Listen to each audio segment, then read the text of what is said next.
So hi, my name is Gus Andrews. I have a strange background in that I've done educational technology, anthropological research, and I now do work in computer usability. And so I'm going to do a little work talking today about how everyday people think about the internet and how they think about their computers. And hopefully that'll help you with a number of things. Thinking about applying this to a number of situations that a lot of us face.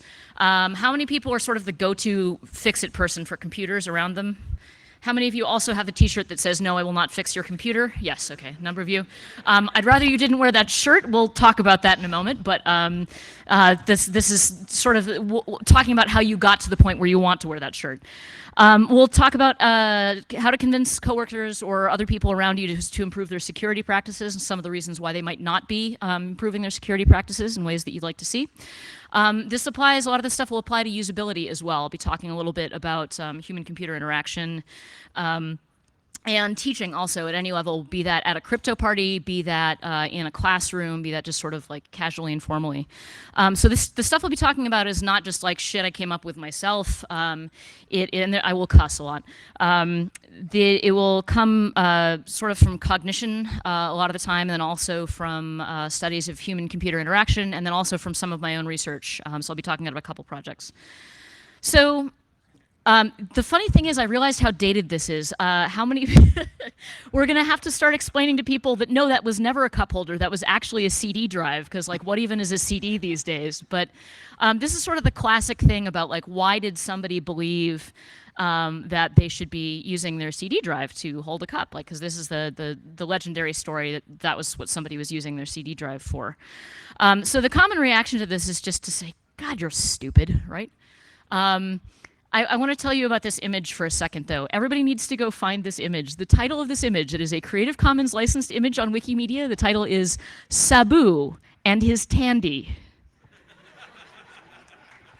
I was just, like, it made my entire day. And that Sabu is so sad about his tandy. Like, when you tell Sabu he's stupid, he can't use his tandy. So go find this image. Use it in all your slide decks, because it's the best image ever contributed to the internet. Right, so we all know you shouldn't call people stupid, right? That's not helpful. It will not get you to where you want to be in terms of communicating to people what they need to know. So I want to explore some of the reasoning that people actually use when they make decisions about their computers and how it specifically impacts their security, but also the things you're helping them on. And then also I want to explore some moments. There may be moments where you are inadvertently telling people they're stupid and not really realizing you're doing that. So we're going to talk about that a little bit as well and the impacts of what happens when that goes down. So first I'll talk a little bit about my dissertation. I had this awesome opportunity, I'm still not even totally sure how it happened, to look into some moments where people were really misunderstanding where they were online. So I was at blogs like this one here. This is some J-random blogger, Johnson blog, and he wrote this great post that basically says, "Man, my love of ordering personalized printed crap online may be the single dorkiest thing about me, and I can tell you why leaving the Scouring of the Shire chapter out of Peter Jackson's version of The Return of the King totally undermined Tolkien's original message of the blah, blah, blah, blah, blah." So anyway, so he talks about ordering customized Heinz ketchup bottles and then Post-it notes and Jones soda and things like that. And then somebody shows up in the comments and says, "Did you know you can get customized personally printed M&Ms? Here's a link." And that was totally cool. So it was just this sort of neat little thread that was just about getting personalized stuff and making it say weird things. But then the strangers started showing up. There were people who were showing up, and none of us could figure out why they were there. So this woman writes in, "I found the order for custom printed M&Ms in the coupon section of the Providence Journal Sunday paper. It said nothing about ordering ketchup first, or anything about the blog. All I wanted was to surprise my 80-year-old aunt who loves M&Ms with a special custom order. What is this, a scam? If it is, it's pretty cruel. Please respond." So the response is basically WTF, like, why did this happen? And so a lot of the people who were responding to comments like these were going, "Don't you people read? What, are you stupid? Oh God, where do you think you are? Look up there, there's the URL. The URL tells you what site you're on," right? But she wasn't the only one. "I am trying to get you to your website URL so I can order some of the custom printed M&Ms. What am I doing wrong? Went to Google and put in the website, but was not able to get on the site. Was not able to enter the promo code, would like some help if possible." So what I note here specifically is that she says "your," right? So she's not orienting to the fact that this is somebody else's site entirely. She's orienting to something else, and it's not clear what.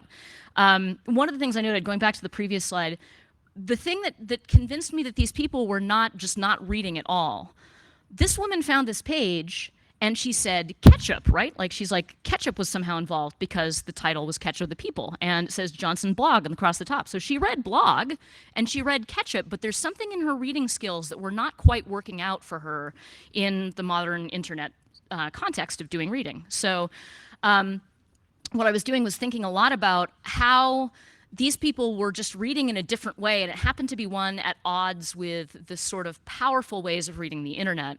And the powerful ways of reading the internet are really looking at the URL. So here's one of the blog's regular readers saying, did you know if you type in this URL and search, your blog is the only result? And so that is how people found their way to this blog, was that they had entered the URL probably into the search bar.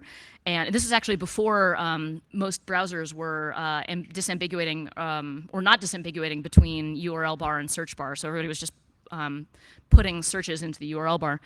And so it leads directly there. So what I was sort of thinking as people were doing this is that they thought they were having a conversation. And if you go up to somebody and you say, you know, I want to talk about M&Ms, and they say, hello, ketchup and blog, you say, what the crap is going on here, right? So like, it's not, they were assuming normal rules of human conversation. This is not unreasonable. You know, they just didn't know how to read the internet as it was. And so it's just, there was something in the mismatch of what they thought about what they were doing. And what people will do in the end is they just make sense with what they have. And that's what I've been focusing on a lot this year, is just sort of how are people making sense of the internet. Does like what they just said, does that make sense to you? Like the stuff with the ketchup and the blog and the M&Ms? No, it doesn't make sense to us because we're the ones going, read the URL. The URL tells you where you are. But these people didn't even know what a URL was. I was seeing elsewhere in the study that when people were talking about links and they were talking about addresses and URLs, the people who were showing up and leaving the weird comments were never talking about, they never said anything about address. They said things like, here is my home address, which was not a good thing to divulge, but they were doing that anyway.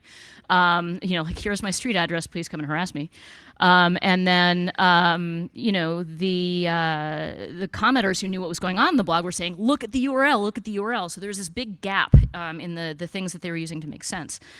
Google, of course, was also making its own kind of sense, and that kind of sense was really confusing people because, like the woman said, this is the only result left for that URL. M&Ms actually did have did have a result for that as well. The original result was there, but M&Ms had taken down that particular offer, and so all that was left was a single 1 pixel by 1 pixel white graphic.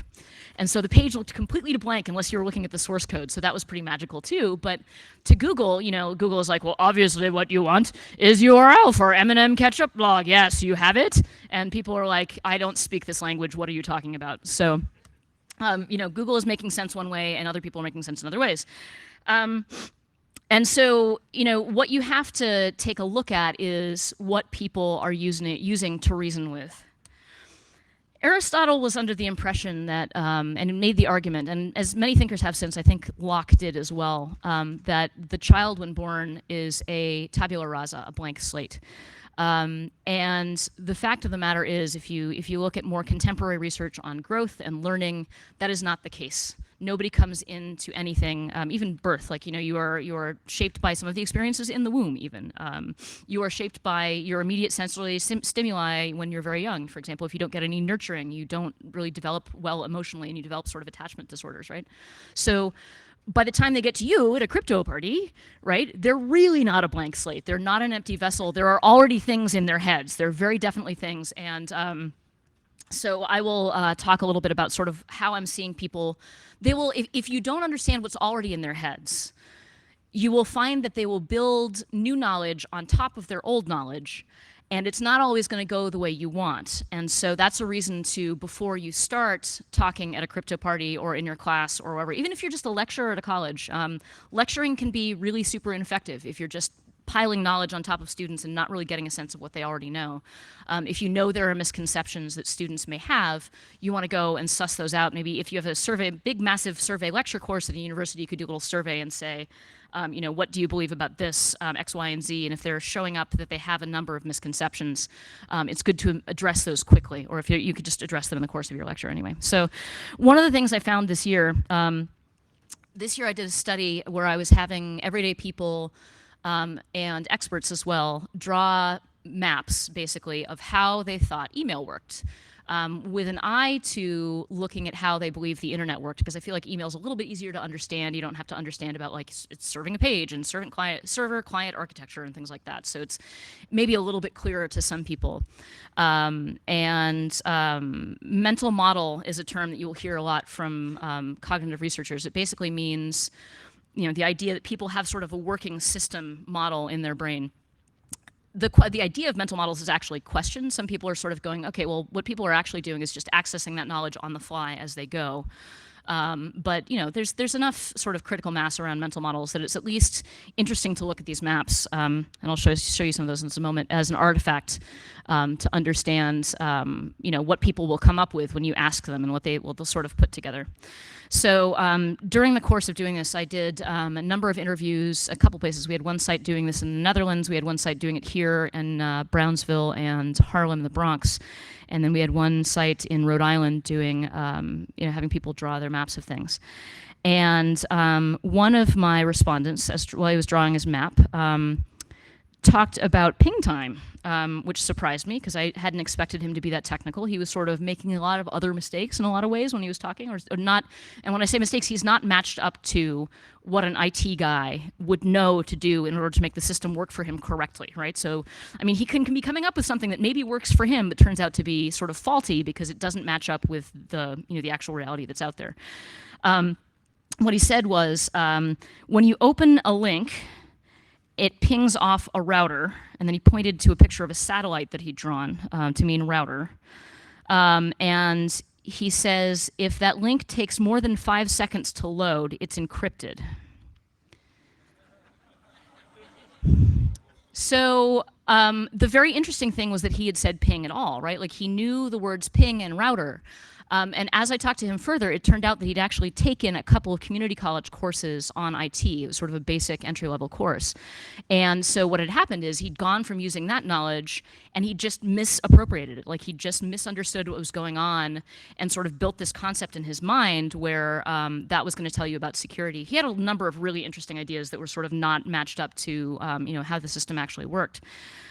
So my guess is that it would have to take more practice and more regular use and more correction by other people working in an environment around him for him to actually get the actual meaning of what pinging was and whether encryption actually had anything to do with loading links and things like that. So he didn't really have, he was not really clear on that, but that was because he was not a tabula rasa, like he was sort of taking and working with these things in his environment and making them work for him in a way that made sense when he was explaining things to me. So here's some of the maps. This one is, like I said, I had experts draw maps because I wanted to get sort of a baseline. And this one just kind of blew my mind. This one was this guy. I said, play like you gave people a very specific script, so everybody will give you more or less the same thing. That's how you reduce variables in this particular kind of social research. And I said, explain to me how an email message gets from you to your friend. And he started out in the upper left-hand corner by saying something on the order of, well, blah, blah, blah, blah, within this machine, and blah, blah, blah. I'm like, wait a minute, wait. You just explained to me how an email message could get from your friend to you if you were both using the same computer and using an obscure protocol that I think nobody actually uses anymore. So I had to actually, because he was very, very exacting. He was probably somewhere on the spectrum. He was very, very exacting and said, really I had to make very clear to him, this is the scope. Give me the general practice that most people have to deal with. But as you can see, his knowledge was incredibly rich. Like he had multiple ways of thinking through the system. There's multiple protocols mentioned on there. There's multiple, instances of servers and routers and hubs and things like that are all sort of working into the system. And that's because this is a guy who's actually worked on this stuff. Like he has touched these things. He's been at the command line. He has touched code. So this is the way he thinks of it. Here's a mental model from one of my pairs of folks up in Harlem. This was actually a really interesting pair of people who I'll probably come back to later and talk about. It was a mother and a daughter, and you'll see that they talked about, they were pretty sophisticated compared to a lot of the other folks they were working with. They talked about packets. They talked about IP addresses. When they said IP addresses, I'm like, how do you know that? And the 16-year-old daughter was like, well, I set up my my Xbox, right? So it was interesting to me to see that the only people who really talked about that stuff were people who'd had experience with it somehow. And this is one of the things that a lot of people, when people make the argument, oh, the kids these days, they're so brilliant with the technical blah, blah, blah, the millennials and their super great technical skills. I think we're going to see a massive technical gap within the next, I don't know, couple decades or so, because there will be a whole generation of kids who never had to work at the command line and never had to contact a server and anything like that. But the kids who were working off the Xboxes, who were working on setting up their Xboxes and communicating with their friends, those are the ones you should probably hire because they have the background knowledge and they've got a working knowledge that you can build on in a constructive way. So don't let anybody sell you the millennials are super good at tech thing because they have the iPads, whatever, blah, blah, blah. So I'm sure I'm preaching to the choir. So yeah, we've done this study in a number of places. So that is one of the more sophisticated knowledge maps from people who were not experts in this field. I think the least sophisticated and most your moment of Zen map that has shown up in, this is not from this study, but a previous study done by a researcher who I worked with on this study, was this map.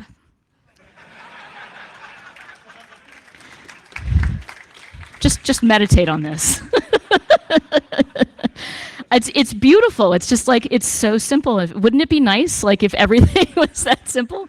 How much easier would it be to protect your servers if there was no server? It was just an arrow in between.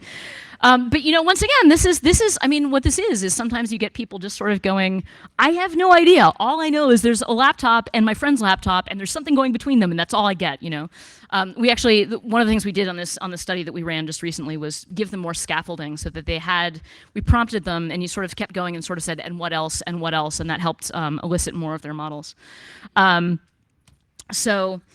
Here's one of the sort of another one of the maps from the folks in Brownsville locally, who this particular map was interesting because it has two patterns that showed up really regularly in this study of folks, and that is there are two things. So one of them is that people tended to draw separate systems for mobile devices and desktop and laptop devices, because they were under the impression that or at least when they were thinking that out, they were not thinking about how those were connected, even though, no doubt, you can send an email from your mobile device to your laptop and a lap back and forth, but that was sort of not on their radar. I think the best comment I had was from this one older couple at one of our other sites, who the man turns to the woman at one point and he's like, now you may not know this, but I've been able to access my mail on my phone and my laptop at the same time. And his wife was like, oh, can you? I've never seen that before.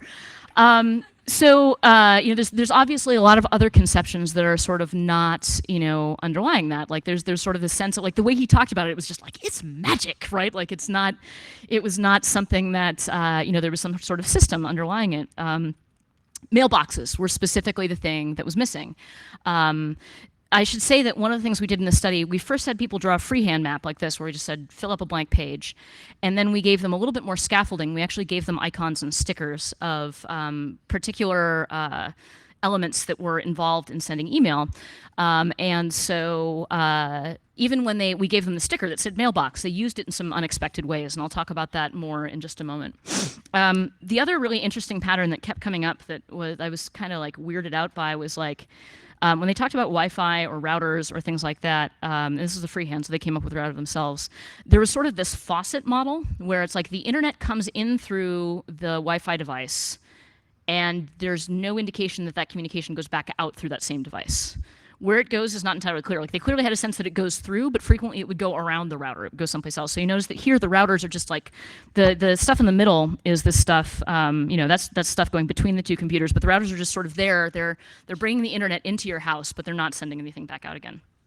Right? So like I was saying with mailboxes specifically, like I said, people are reasoning off of surface features. So when they thought about mailbox, what they thought was, this is the thing I click on in order to get to my mail.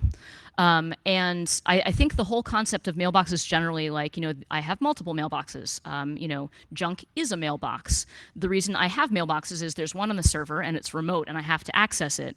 And they're not thinking about, like, it can sync up because it's both on the server and it's on my device at the same time.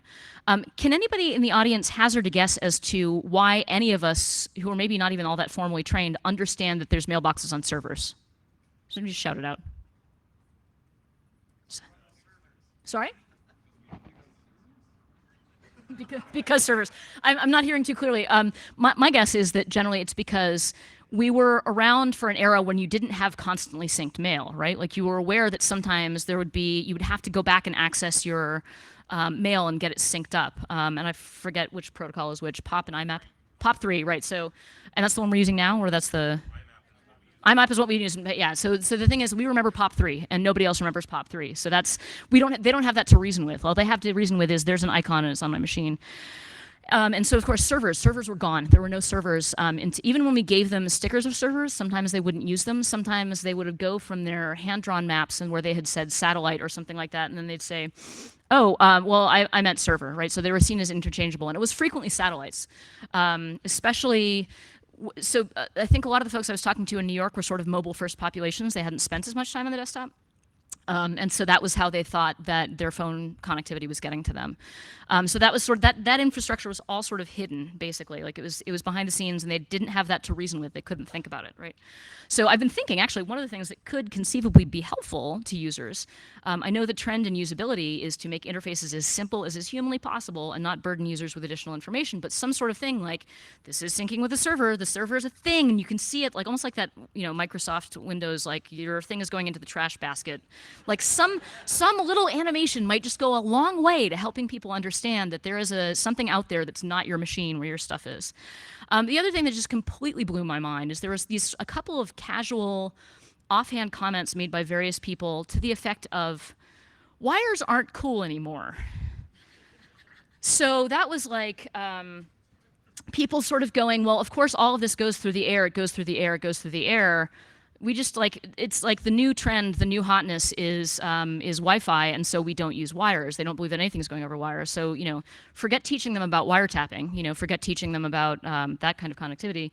I think the best comment I had there was a couple of women I was talking to. One of them said, "Yeah, it goes through the fiber, which I think is in the air." So it's just, she's heard the word fiber and she's heard that things are in the air, and that's what she puts together. Like she has to make sense of it. So that is how she puts those things together. So going back to this map again of the mother-daughter pair, if you see the little thing that sort of looks like a colon or a tube full of marbles up to the upper left of the globe there, it was at one point she started talking about how mail wouldn't go through sometimes if you made an attachment that was too big, and the mail was being sent through as packets, and so she had some sense of like file size mattered and attachments mattered and packets were the way things went. She wasn't completely clear on the details, but this was probably the most sophisticated sense of how these things had gone. What I learned about this woman eventually is that she had done an associate's degree in computer science in 2002. She's now working on medical systems at a hospital, and so she also understood a lot about HIPAA protections and privacy and things like that. Had also been reading the news, so she's thinking a lot about Hillary Clinton's server and things like that. But she had what has sometimes been called fragile knowledge. So when she was talking about those packets, she started talking about you have to use a zip drive. You have to use who here has never heard of a zip drive? A couple millennials in the room, maybe. Zip drives have been out of date since like 2002 when she was in school, right? But of course, she's also got this to reason off of, right? This is what we give people to look at to think about a compressed file. It's all zipped up. So to her, she was conflating the two of them and still trying to make sense. So the really tragic thing is, here's a woman who actually did have the concepts pretty well. She had a good infrastructure of mental model to build on, but just like because she hadn't been kept up, either through her job or like ongoing professional training, she was using words that like if she was trying to test in at a job interview or something like that, she might have people be like, she says stupid, which would be terrible because she got it better than a lot of other people. And so the trick is really, I think, sort of helping people build ongoing knowledge that helps them be flexible, like help them. So like I said, she's got the system. She had a sense of how the parts related to each other, how the server worked into things. Making sure that people have some really basic things like that can help them rather than sort of going, like one of the worst ways you can possibly teach with computers, and I'm sure all of you know this, is go and click this button, and then go and click this button, and then go and click this button, and the next time Windows goes ahead and changes Word again, like they're basically screwed. They have no way to know what to do because they don't know multiple ways of doing the same thing, and they don't know why they're doing what they're doing. A couple more thoughts on people's mental models. This is an absolutely great study done by some security folks at Google who also talk to experts and non-experts about their recommendations for security practices. I think one of the most interesting things that sort of came out of what they found was, so obviously everyday people tend to think using antivirus software is the best way to make yourself safe, which of course we all snicker at, right? And that, what they sort of talked about, the Google researchers talked about is experts know, like Sandy Clark said yesterday in her talk, that security or software is broken. It's broken, it's flawed. Everyday people don't realize that the problem is in the software that they're running. They think they can have an add-on thing that blocks from outside threats that are entirely external to their machines. So that's like a fundamental concept underneath there that is really hurting everyday people when they're thinking. And if we can talk to them a little bit more about, like, you know, it's your computer is broken, and then of course you're gonna have to explain, like, well, why isn't there a warranty, or like why don't I have some recourse against this, right? So passwords too. There's some interesting stuff I was finding about passwords. People who used Google authentication were forgetting that passwords were even involved in securing their mailboxes, just because they did it once on their device and they've never had to go back to it again. So those are all sort of possible conceptions that people have. In building systems and doing human-computer interaction, you have to think a lot about cognitive load. You have to think about, like, what kind of burden you're giving people when they have to think through things. I got temporarily infamous in certain circles of open source software in the past couple of years because at one point I made a video called Why the Command Line is Not Usable. And I took all sorts of trollage and flames from that. And I was really mostly complaining about a particular command line interface, which I'll show you in a second. But if you apply the heuristics, the patterns that usability researchers use to the command line, you begin to get a sense of why we've moved away from the command line for everyday users, why it's something where we're giving people you know, GUIs, and why basically we have GUIs, right? So why people need those. One of the major rules of usability is build for recognition instead of recall, right? When you're using the command line, you have to recall what it is you have to put in here, right? And for most of us who use the command line on a regular basis, not a big deal because we remember, you know, various words and tasks. But for people who use it infrequently, for people who've never used it before, the amount of cognitive work they have to do, the amount of cognitive load we're putting on them to make them remember this stuff is prohibitive and makes them feel like crap. So that was the reason I was basically making this argument here. And this is the kind of thing, this is also sort of why users use Post-its for their passwords. Like if they have to recall their password, that's additional cognitive work they have to do, and it might slow them down. When people get slowed down, they will try to circumvent your system, and they'll do something else, and that's what those Post-its are. So the more we can do to help people recognize something, like, you know, CAPTCHAs sort of going like, this is a horse, like poke at all the horses, like that kind of stuff gives people an easier way to recognize like what they need to do, or like giving them a button that says send rather than being like, remember the command for send, right? This is the video I made for Tahoe Laughs about like why they needed to give me something other than a command line to work with when we were doing usability work. Some of the heuristics that I was sort of, the other things about the command line, you have to give people visibility of system status. To some extent they were doing that here. They were letting the user know what was up to the computer, but they weren't doing it in human language. So you need to use words that users know. So, you know, like, files were skipped. Like, what does it mean skipped? You know, like that's not something that necessarily everybody's going to understand. You know, and they're not necessarily going to understand what's going here. Another cognitive property that everybody should think about when they're thinking about supporting users at the interface level is cognitive dissonance, which is a thing that will scare people and send them away, and also give them a lot of work to do. This is my example from Enigmail, which I use regularly to encrypt my mail. This is the scariest goddamn thing they do. Every time you receive an encrypted message, even if your focus is on a completely different program, they pop up this thing being like, password, please. And I'm like, that is the spammiest looking thing I have ever seen. Like, did one of these Pinkie Pie graphics suddenly like is there some horrible malware going on here? So that's, you don't want to do things like that. Don't cause people to suddenly like freak out about the difference between what they want to be doing and, you know, what is going on behind the scenes. I'm still working with Enigmail and various other folks about that. That's a difficult thing to do. Um, it's this Bermuda Triangle between Enigmail, GPG tools, and Thunderbird, all of which are in various stages of repair and maintenance. And like between them is this pop-up, which we cannot make go away until they all sit down in the same room and we force them to fix that code. Right, so you want to have also another heuristic that you want to think of when you're thinking of usability design. You want the system, you want there to be a match between the system and the real world, like use icons that people recognize, for example, and be consistent. Don't use the word directory to mean like 5 different things. Don't use an arrow to mean like 5 different things. Like try to make sure that there's space. So moving on to a slightly different shape of things here, another sense of cognitive dissonance comes from Frans Fanon, the anthropologist. If people have a core belief about something and you are asking them to believe something very different, that's not an easy thing to do, and it's especially when it comes to like security training and lecturing. You can't just go in and plonk this knowledge on people and expect that they're going to change their habits. Sorry, the reader. Okay, so you want to make sure that you understand the values that people may have about privacy and security where they are in their lives right now. There was a really interesting one when we were talking with some of the folks in Brownsville. We were showing them Signal, the encrypted text client, and we sort of said, "So, what do you think about this?"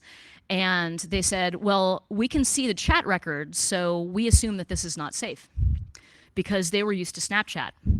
And so that was going to cause them some cognitive dissonance. They were like, no, this does not look safe because our cultural assumption is the message must be gone for it to be gone. The other one that they came up with was people kept complaining to me. They're like, somebody sent me a picture of myself in a bathing suit. They were clearly trying to blackmail me. How can people do that? How can they just take your pictures? That shouldn't be legal. Right, so a lot of people were not there when the moment of history in the internet happened where you could scrape the entire UI, much less the images of a website, and like create your own White House site, just because you've scraped the UI or the graphics and the CSS and the HTML. So like, that's also causing people some concern. They don't really understand why that's happening because they don't have the underlying model of there's no stopping you from copying an image. Like they don't have that underlying knowledge of what's going on a lot of the time. There was another one. Yes, another thing that happened with Signal. So ultimately the response with Signal, where we had them saying it looks like the chat log is there. One of them said, "This looks like something the feds would use to keep track of you," which was exactly the opposite of what Signal wants them to think. So there was something that very different that needed to happen in the messaging, whether it was like, it needed to look more like apps that they were familiar with, or whether it needed to not keep a chat log. More work needed to be done in talking to this particular community, which Brownsville, by the way, is one of the most highly police surveilled communities in the country and has been for years and years and years. There's some amazing articles in, I think, like Vice about how bad police corruption is there. So these are people who had genuine security concerns from the local police. So other things that happened with mismatch of existing culture and beliefs, adoption of technology generally. This is an amazing study that Apple did back in the 80s. I think they updated it recently, where they gave computers to schools, thereby ensuring that I was a permanent customer. And destroying my image. There we go. So yeah, that was how they got us. But then they also did a lot of studies of why some teachers would continue using technology and how they would use it and how they wouldn't.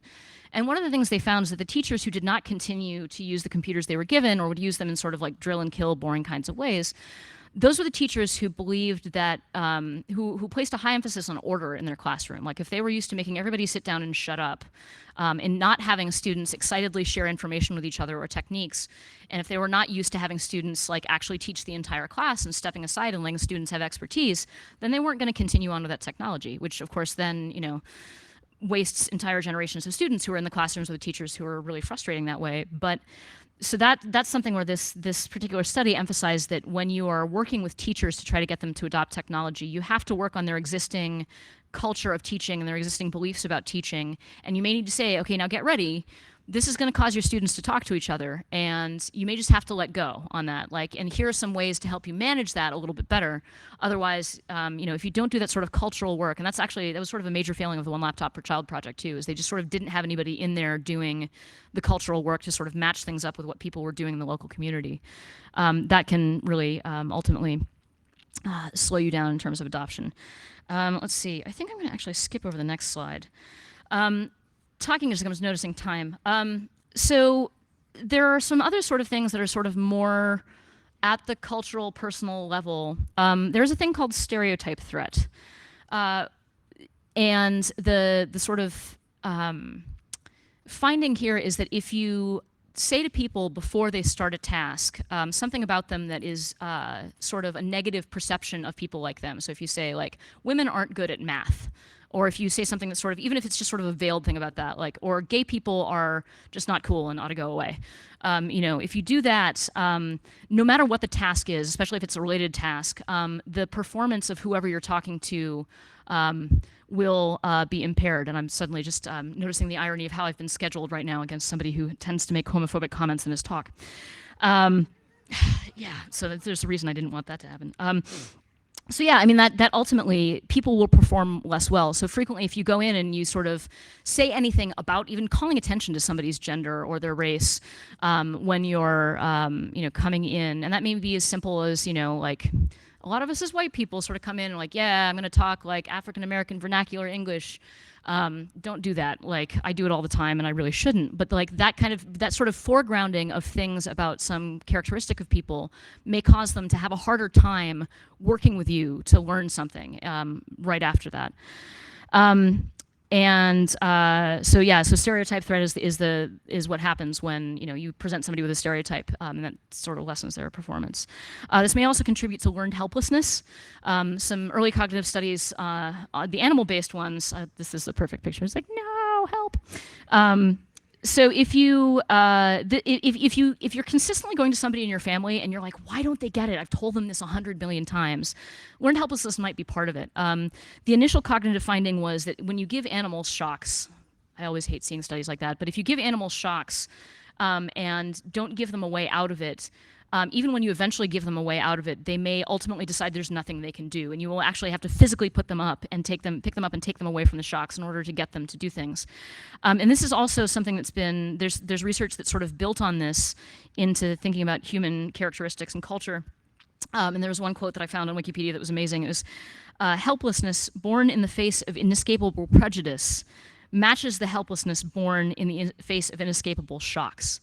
So just like if you shock a dog and don't let it get out of that situation, if you tell somebody over and over again, you are worthless, you will never achieve anything, and if they face racial prejudice or gender prejudice, they will just eventually decide like, okay, there's nothing I can do, right? So that's sort of at a cultural level. That's stuff that you really want to make sure that you're not doing. You're not finding any way of doing that. And then also, I think that happens a lot with technology as well. Like too, if the technology just continues to break and people don't understand why it's happening, they may just go like, I have no idea. And that may be why we're seeing this really terrifying statistic that just came out from some analysis of census data recently. And this is, I think, sort of a post-Snowden kind of learned helplessness. 40% of Americans now report that they have reduced the amount of commercial activity they're involved in online. They're buying less, or they are watching what they say online. And that's pretty terrifying. Like, that's what we call a chilling effect. People have just had their identity stolen and had their accounts locked and have been kicked out of them, and they've heard. I mean, like, one of the things I was really hearing in my study is that people were just saying over and over, like, there's nothing we can do, right? Like, everybody has access to everything. Like, everybody has access to everything is kind of a phrase that I heard all the time. Like, they don't have the models of the US government can do this, my local police force can do this, the Chinese government can do this, and Google can do this, and my angry ex-boyfriend can do this, right? So like they're just sort of taking that as like, this is a bunch of shocks, there's nothing I can do, and they're going full kitten, right? So, it's just cute but terrifying and sad. So feel bad for kitten and the 40% of Americans who are now kittening out that way. I think this also has sort of a corollary in media studies. There's this idea of mean world syndrome, where if you watch a lot of TV about how violent your neighborhood is, or if you watch a lot of violent TV generally, or a lot of sort of stuff about crime, but specifically local news especially, you will just believe that the world around you is super dangerous. And I think we're actually seeing that play out in the political campaigns right now. this sort of sense of appealing to people's mean world syndrome. They're like, you've heard that everything's dangerous, right? You've heard that on the news. It's the news. How could it be wrong? Not paying attention, of course, to the fact that, TV news has to compete with entertainment. So, of course, they're going to, whatever bleeds leads, and they're just going to run with that stuff. So I think it's similar, with when we're reporting on cybercrime, when we're doing all these super scary stories about tech in the media. And people were definitely referring to that. They're like, I learned this thing on CSI Miami. I saw this thing on the local news, whatever. So they're picking up things from the media, and that's part of what's forming their mental model, and that is contributing to this 40% of people who want to stop. So terrifying stuff. What can you do? Obviously, don't tell people they're stupid. This may include things like, be careful if you're sighing. Be careful if you're rolling your eyes. Be careful if you're just slumped like, nah. You gotta watch yourself. You've got to be very composed and just like don't give off any signs if you can that you're really frustrated with a person. I know it's hard, but like because they may interpret it as like, oh God, they think I'm stupid and I can't learn anything, right? So that's when they may just turn off. Before you begin to lecture people, before you begin to tell them what to do, get them to tell you what they think is going on, right? Ask questions first. They don't have to draw out the mental model, the mental map of what they think is going on. Although if you want to try that, that helps too. That's really cool to see. Just have them explain it to you one way or another, and then if you see any misconceptions, that's the moment to be like, oh, okay, well, the thing I need to think about when I'm telling them things, you don't have to interrupt them, but like when you start talking to them, you can say, okay, so you thought that, your mailbox was just on your computer, but did you know the reason why it's so magical and you can access your phone and your computer at the same time is because there's a mailbox on both machines, right? So don't over-explain either, like just give them sufficient stuff. Like don't be like that guy who was like, and then there's this protocol where you can send things to yourself on your own computer. Like don't do that. Please don't do that. Like just keep it relevant and salient and necessary. Don't assume they're saying they have the assumptions that I've given you here. They may have a completely different assumption. There may be completely different things. You'll find out. I'm always out collecting people's interesting takes on things. I've met a woman who on a plane once whose mother was terrified of computers because she was terrified of copy paste. Because she couldn't see the clipboard. She has no idea what was on it. And I think she didn't have the tool of like open a text editor, just paste whatever's in there, and it's not gone for good. Like I learned that so long ago, I don't even remember that anymore. I imagine most of you do too, but there may be random things that are really causing people's anxiety about this stuff and maybe sort of holding them back. When it comes to stereotype threat, encourage people to think of their strengths beforehand. Like if you know that they're good at math, or that they're really good at if they're really careful with their privacy in other things, like if they're thinking about their diary or they something like that. Like just say, hey, you did really well on that. Let me show you a couple of other tricks that you can do, because if you emphasize people's strengths, then that will definitely help lessen stereotype threat and the negative effects that cause people to sort of bow out. Emphasize multiple sides of their identity. I had somebody come to me recently. He's not here today, but he mentioned that he'd seen me at a previous conference and wanted to introduce to me his young daughter because she has other people in her family who are saying to her, just be pretty, just be girly. And I'm like, I can't help you with that. I've never been pretty and girly. But, if you can emphasize to people, other sides of their identity, it's like, hey, you fixed the blender, or you fixed, you changed the oil in your car. This is as simple as that. Like, if you can bring out other things that in their lives, just remind them that they're competent. Like that matters. It does go a long way. Praise their success when they succeed at something. Compare it to, standards, to come up with some sort of standards for thinking about like, how secure they could be, and then give them constructive feedback, not like, don't ever do that, just give them stuff that they can build on. I found this technique actually works really well. This is not clear at all from what this is. This is a dictaphone. Studs Terkel, the journalist, I think it was, used to go out when he was interviewing in the field, and he had found that, with tape recorders frequently terrify people. If you interview people, you'll figure this out. Even if it's just your phone, people will be like, scary recording device. He took the ugliest, oldest, nastiest, complicatedest machine he could and would take a long time fussing over setting up and cuss at it and be like, oh, this terrible machine, and basically bring people around on his side and be like, we're both in this together against this broken machine, right? So like I said, if you go with the line, software is broken, that is hugely helpful, because and that has really worked for me before. I was at a nice international conference we go to in Valencia, Spain, and A friend of mine, the guy who was to become my friend deeply after this incident, comes up to me from a guy from Zimbabwe, and he's like, "I'm so sorry, I don't encrypt my things as often as I should. I really mean to. I know I should be good about this." And I said, "Honey, it's not your fault. The software is broken." And he said, "I like your energy." And then like we were just like fast friends from that, and it's been an amazingly productive thing because he now is open enough. Like he was like nobody had said that to him before, that it wasn't his fault. Emphasize to people that it's not their fault. Tell them that stuff is broken. Point out the things that are broken and be like, that's not your fault, right? That helps a lot. And like I said, keep it salient. Talk about the stuff that's sort of specific to what they're going through at that point in time. Stereotype threat also. Sorry. I love this slide because it's so useful for a lot of things. One of the things that really, and all of us are responsible for this. This is a very important concept you need to break yourself out of because it's been proven to impair student performance. When a student believes that they are inherently smart and good at something, that's just who they are, they're a genius, they're gifted, they're talented, they will actually perform more poorly than if they think about how, when they practice something, they improve at it, right?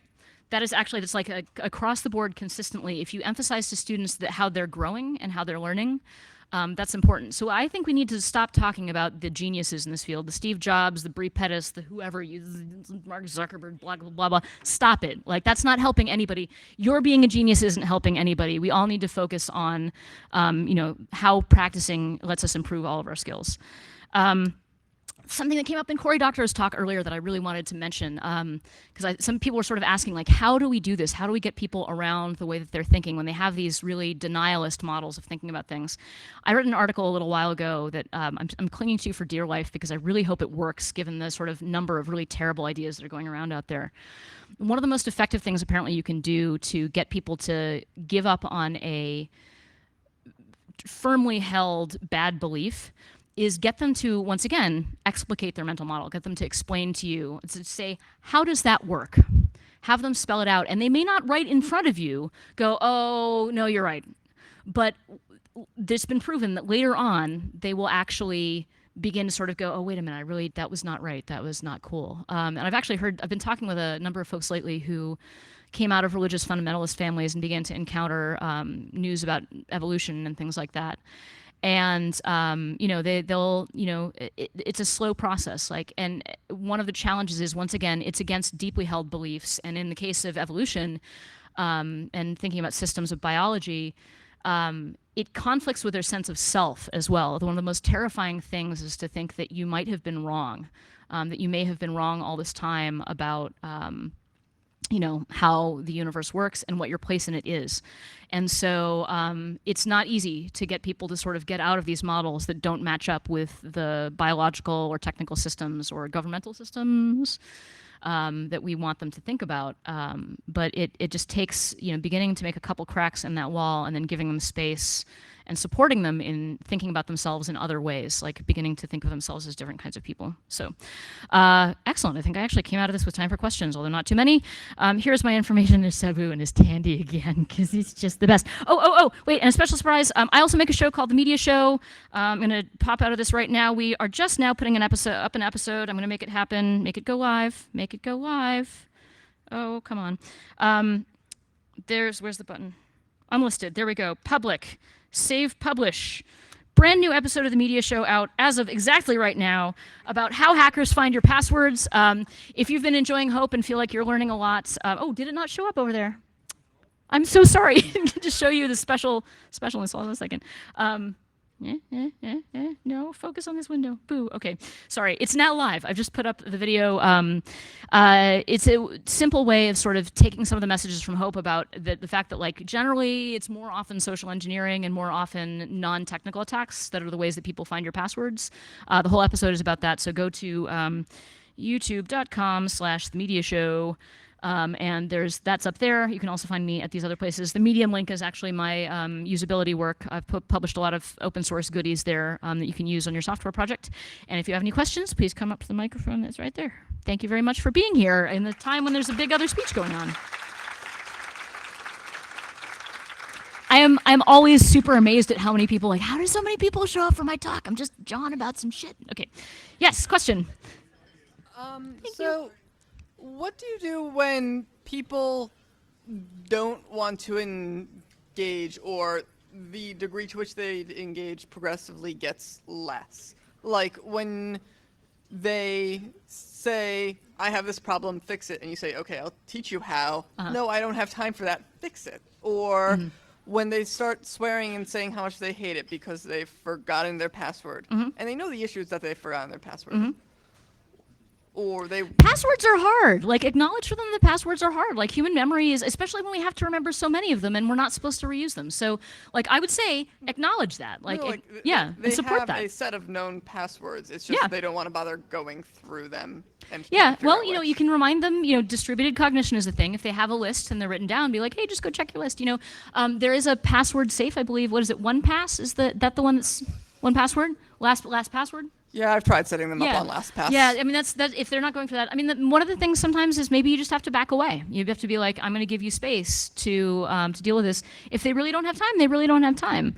And you can acknowledge that. But then once again, like, emphasize other things that they've done successfully. Try to see if there's other things that they use to remind themselves, right, about things regularly. If they're not using the password frequently, then that's part of the thing. Like, if you can suggest to them, like, maybe you want to practice this. Like, maybe instead of having autosave password, maybe for a while just leave it so you have to type it in and then you'll remember it. Like, it may come back to you a little bit more easily. So, yep. Thank you. Thank you. Yes. Hi. So you talked a lot about how to communicate with the people on the other side, the people who are not technical. And I want to kind of turn it 180 degrees, because when you were doing all these examples of people's mental models, and you were telling us, okay, they're not stupid. They are like acting on all those assumptions. But we all kind of we groaned at it, we kind of snickered at it. We're like, and it's as as IT professionals, it is our job to not do that. But on the other hand, we all have all those anecdotes and all those stories that we tell each other. So what would you tell, how should we change, or how should we acknowledge that we have the tendency to, have this them versus us game here? Sure. I think one of the things I can think of is for my dissertation, one of the things I really had to do was come around from being like, what is wrong here, to being like, aren't people fascinating? Like, I'm really coming to see, like, it's just, I love watching things break. And so I just think it's just like, isn't this marvelous? And then try to figure out, like, rather than just laughing at it, try to find the sense in it, I think is really the thing. And that definitely takes some work. And sometimes, it's just like bad habits. Like, there was a guy at the UN who was breaking the shared server by taking the entire folder off the server every time he needed one document and then copying it back to another place on the server. I was like, sir, you are the problem. God. But he wasn't the only problem. Actually, the IT guy was also giving people a lot of trouble. So that I think is part of it, is just sort of finding the truth in it. I had another thought, but I've forgotten it. So, but thank you. Yes. Hello. Hello. Thank you for your talk. For those of us who do technology education, as part of our job, can you recommend any good books on like pedagogy or like ways to think about it that might help us? That's a yes. Let's see. To way to think about pedagogy. I mean, like anything coming out of MIT. To be honest, like generally MIT has a lot of really good old stuff. Going back to Seymour Papert's, the Apple Classrooms of Tomorrow study was sort of good at a lot of levels, but that was sort of high level. Unfortunately, I don't know of as many as I'd like. I've sort of moved away from my education stuff specifically. Anybody in the audience have one or two to call out? Good books on tech pedagogy? I think they haven't been written. It's possible that we should write them. I've actually been working on a project. One of the things I wanted to do with the Mental Models project was to try to encourage education policy to stop being like, push this button here in Microsoft, or kids need to learn to copy and paste, and be like, okay, we need to teach them some really basic things about network architecture, because if we don't do that, possibly in civics class, maybe, because then we could talk about digital rights, or you could do it in coding class, and then maybe when kids make code, they could actually put it up where people could use it. Or you could do it with, your media literacy or your English class, your language arts class, and say like, it's important to learn a URL because here's what a URL can tell me about how somebody owns something. So hopefully I will write that up and then we can move on that. And that reminds me also, Mozilla had a bunch of digital literacy standards that I helped contribute to a little while ago. Those are worth looking up as well, because I think we came up with a document that was really nice and would be worth holding more educators to. Cool. So Thank you. Thank you. How am I on time, Avi? Done? Thank you very much for coming.